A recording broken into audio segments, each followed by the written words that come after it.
ನಗರದ ಸರ್ಕಾರಿ ಮಾದರಿ ಹಿರಿಯ ಪ್ರಾಥಮಿಕ ಶಾಲೆ ಉಡುಪಿ ನಾರ್ತ್ ಸನಿಹ ಅಸಹಾಯಕ ಸ್ಥಿತಿಯಲ್ಲಿದ್ದ ಅಪರಿಚಿತ ವ್ಯಕ್ತಿಯನ್ನು ರಕ್ಷಿಸಿ ದೊಡ್ಡನಗುಡ್ಡಿಯ ಡಾಕ್ಟರ್ ಎವಿ ಬಾಳಿಗ ಆಸ್ಪತ್ರೆಗೆ ದಾಖಲುಪಡಿಸಿರುವ ಘಟನೆ ಬುಧವಾರ ನಡೆದಿದೆ.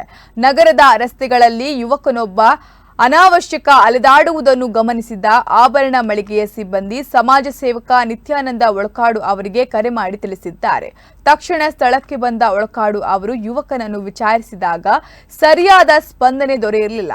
ಮಾನಸಿಕ ರೋಗಿ ಎಂದು ತಿಳಿದು ಬಂದಿತ್ತು. ಯುವಕನಿಗೆ ತುರ್ತು ಚಿಕಿತ್ಸೆಯ ಅವಶ್ಯಕತೆ ಇರುವುದರಿಂದ ನಗರ ಪೊಲೀಸ್ ಠಾಣೆಯ ಎಎಸ್ಐ ಹರೀಶ್ ಅವರಿಂದ ನೆರವು ಪಡೆದು ಒಳಕಾಡು ಇವರು ರಕ್ಷಿಸಲ್ಪಟ್ಟ ಯುವಕನನ್ನು ದೊಡ್ಡನಗುಡಿಯ ಆಸ್ಪತ್ರೆಗೆ ದಾಖಲುಪಡಿಸಿದ್ದಾಗಿದೆ.